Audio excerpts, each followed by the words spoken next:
क्या जो एक स्त्री और पुरुष प्रेम करते हैं वो वास्तविक प्रेम है?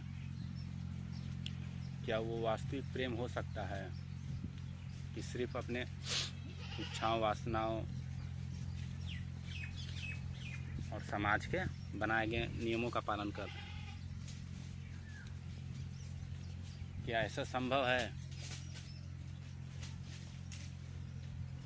कि एक स्त्री पुरुष जो प्रेम कर रहे हैं वो पवित्र और शुद्ध हो, कि सिर्फ वो हार्मोन्स और शरीर और समाज के नियमों के गुलाम हो सकते हैं?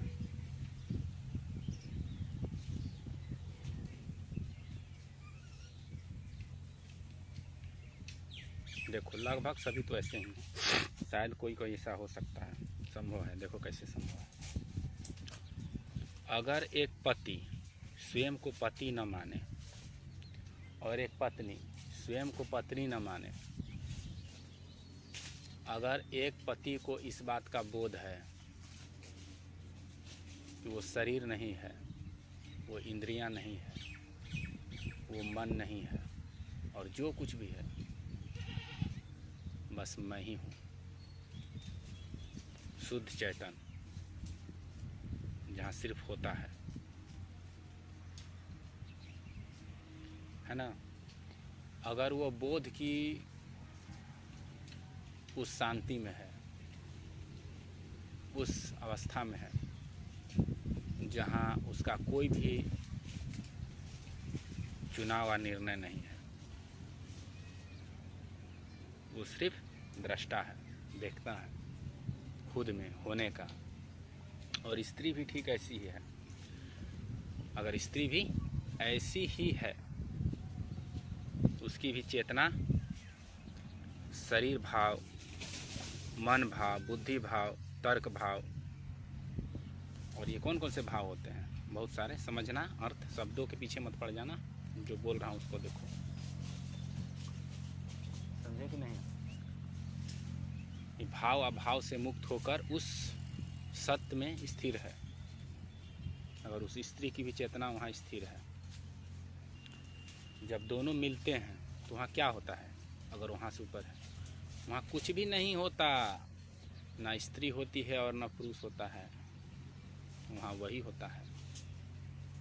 कौन? तुम ही होते हो। वहाँ न स्त्री है न पुरुष है, सिर्फ प्रेम है, सत्य है, आनंद है, मुक्ति है। तो हुआ कि नहीं प्रेम स्त्री पुरुष में? हाँ, लेकिन अगर तुम शरीर हो गए और वो बुद्धि हो गई, तुम संस्कार हो गए और वो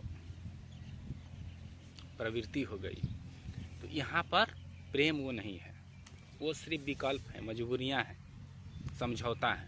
समझो बात को। तो तुम अगर ये सोच रहे हो कि बिना खुद को जाने मैं एक सच्चा प्रेमी हो सकता हूँ, तो तुम सपना देख रहे हो। तुम सपना देख रहे हो, या पूर्ण रूप से तुम्हें प्रेम मिलेगा, तुम इसमें भी स्वप्न के ख्याली पुलाव पका रहे हो। ऐसा नहीं होता मेरे दोस्त, ऐसा नहीं होता। क्यों नहीं होता? क्योंकि तुम होते ही नहीं, तो प्रेम कहाँ से होगा? तुम उसमें होते ही नहीं हो। तुम शरीर में अगर हो तो शरीर तो बदल जाएगा, तो फिर प्रेम कहाँ से हुआ? वो तो मृत हो जाएगा ना। अमर प्रेम का मतलब क्या होता है? वहाँ एक ही है, शाश्वत है, अमर है, एक ही है, होना। और यहाँ ध्यान रखो, तुम्हारा होना या किसी गधे का होना एक ही है, अलग अलग नहीं है। लेकिन एक होना होता है, अहंकार भी एक होना है, लेकिन वो दूसरी चीज़ है। अगर अहंकार आता है तो वो देहाभिमान हो जाता है, देह में विद्या के कारण होता है ना। अगर तुम शरीर में आ गए, अगर तुम शरीर में आ नहीं गए, तुम शरीर से ही हो, तो भी तो तुम होते हो, उस समय भी तुम होते हो।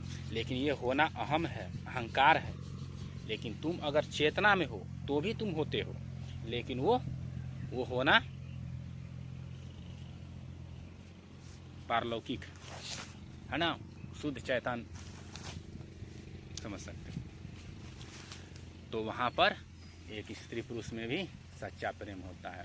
लोग हीर रांझा का उदाहरण देते हैं, लैला मजनू का, पता नहीं, हमने ना उस समय देखा था ना जाना है, ना किताब मैंने पढ़ा है, तुमने देखा होगा। अगर इस तरह से प्रेम नहीं है तो वो शाश्वत प्रेम नहीं है ना। लोग शरीर से भी आकर्षित हो जाते हैं, लेकिन वास्तव में शरीर से आकर्षित नहीं होते हैं। शरीर तो है ही नहीं, फिर आकर्षित क्या होंगे। उनका ऐसा हो जाता है, समझे, माध्यम बनता है।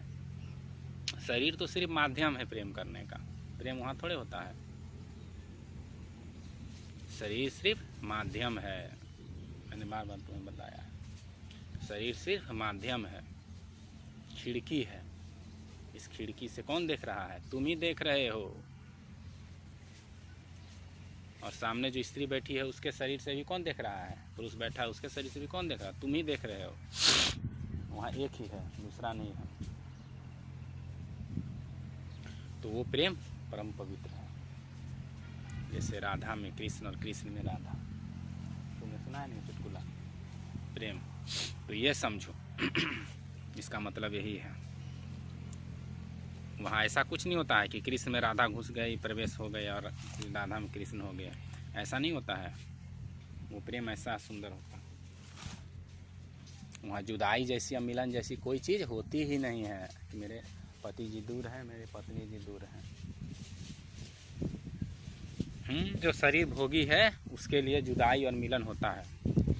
इसकी चेतना जड़ प्रकृति की है, जो शरीर में ही जीता है मरता है। बुद्धि, मन, बुद्धि, शरीर, इंद्रियों में ही जीता मरता है, और उसकी तो मृत्यु हो ही जाती है, क्योंकि वो बचता ही नहीं, वो प्रत्येक क्षण होती जा रही है।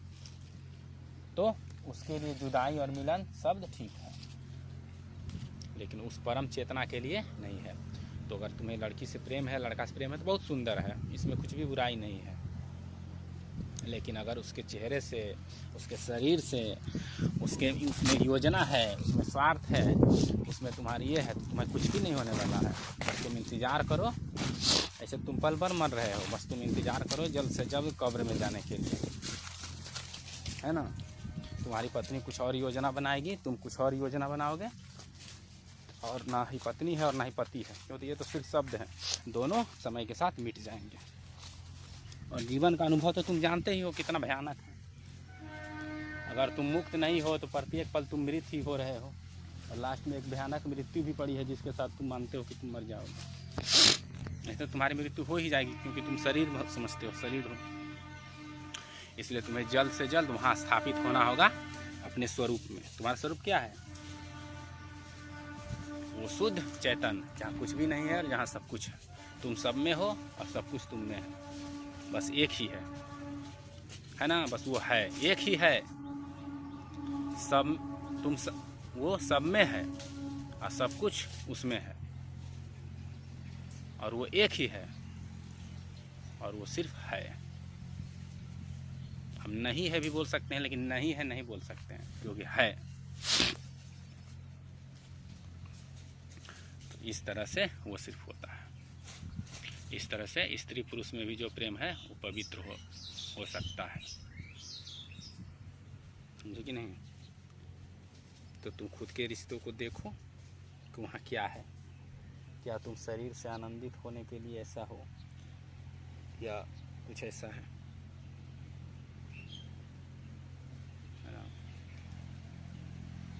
देखो, तुम सब कुछ इस संसार में छोड़ देते हो, लेकिन अंत में तुम्हारे पास एक मीठी सी चाह रह जाती है। ये संसार, जो प्रकृति है, बहुत ही प्रबल है ना। मेरी माया दुष्कर है।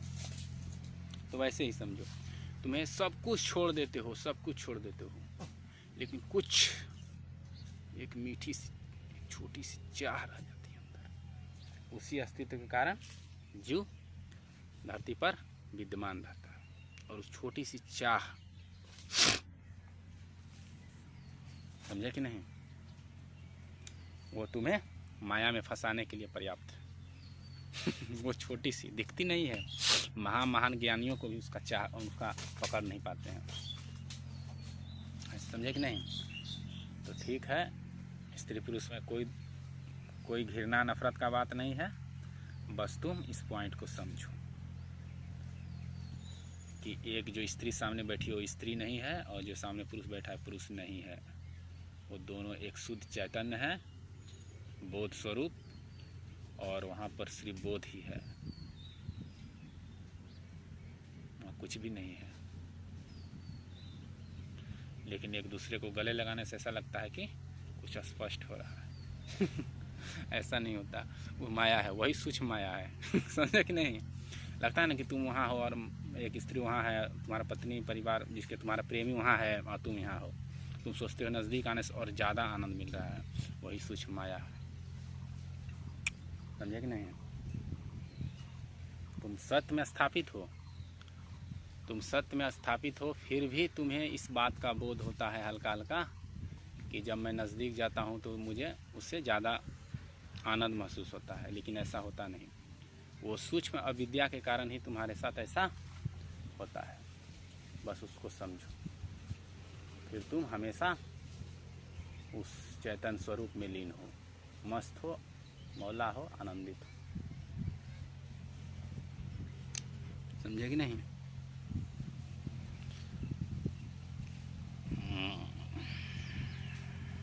तुम बस हो।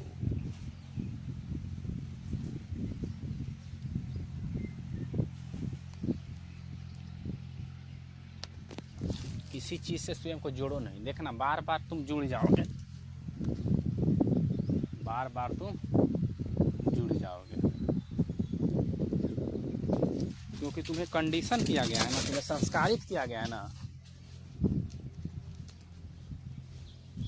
तुम्हारा जो शरीर है माता पिता के कोशिका से जो बना है, और जब पहला तुम्हारे अंदर जो तुम्हारा वो कोशिका आपस में जुड़ा, फिर तुम्हारा जो निर्माण हुआ, वहीं से तो तुम्हारे वो तुम्हारा समझ लो खेल स्टार्ट हो गया है ना। और जैसे तुम धरती पर आए तो और स्पष्ट हो गया, तुम्हें संस्कारित किया गया स्कूल के माध्यम से, समाज के माध्यम से, इसलिए तुम उसमें बार बार फंस जाते हो मोह माया के चक्कर में। तुम्हें इसका बोध भी नहीं होता, तुम सोचते हो मैं मुक्त हूँ। ये सोचना ही कि मैं मुक्त हूँ, तुम मुक्त नहीं, तुम बस हो। मैं मुक्त हूँ नहीं, सिर्फ हो, सिर्फ है, होता है भी सिर्फ है, और है भी नहीं, मौन है। हट, मौन भी नहीं, मौन से भी बाहर मैं। मन अपनी चाल चल देता है। अहंकार जो है ना तुम्हारा, जो तुम्हें संस्कारित किया गया है, वो अपनी चाल बार बार चलता है। इसे तुम्हें समझना होगा ध्यान से। समझने की जरूरत नहीं, बस मैं हूँ, निरंतर हो जाता है स्वतः। तो तुम तो एक स्त्री पुरुष का भी प्रेम सुंदर हो सकता है, बस वहाँ कोई स्त्री ना हो और कोई पुरुष ना हो। वहाँ कोई रंग ना हो, कोई सूरत ना हो।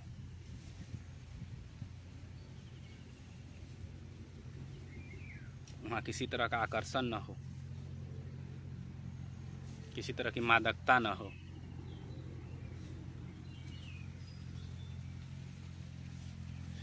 तुमने देखा होगा बहुत सारे सुंदर लड़की और सुंदर हैंडसम लड़के आपस में घूमते हैं।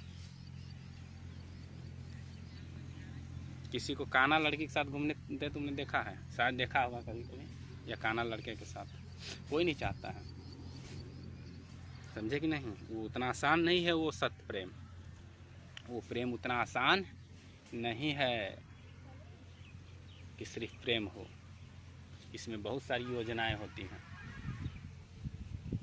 समझे?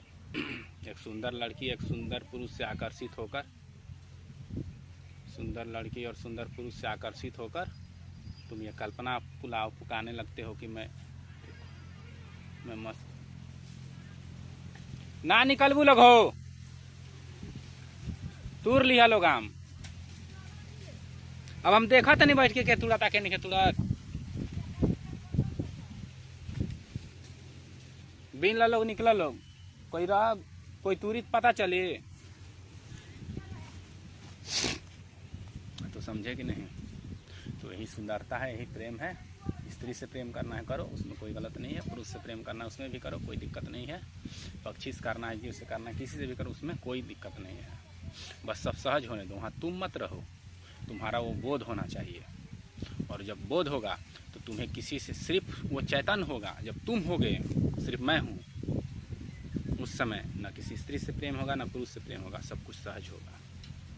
स्त्री भी तुम्हारे जीवन में आएगी तो सहज आएगी, पुरुष भी आएगा तो सहज आएगा। वहाँ आने जैसा कुछ भी नहीं होता है। और तुम सबसे प्रेम करते हो।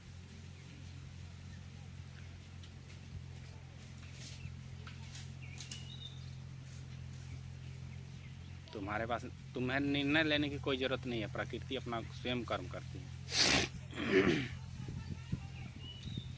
बस तुम्हें अपने स्वरूप में होना है, उस आनंद में होना है।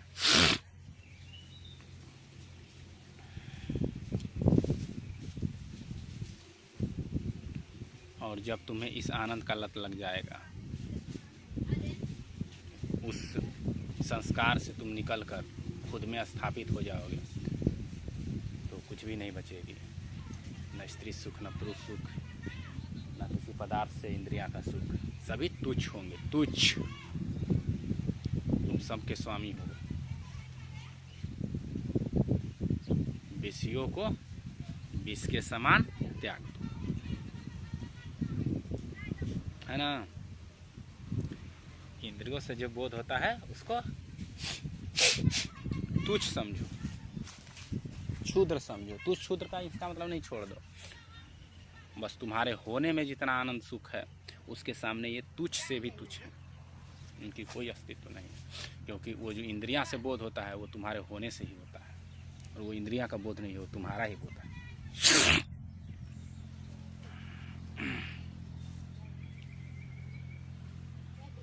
चलो, अब जिसको जिसको शादी ब्याह करना है करो।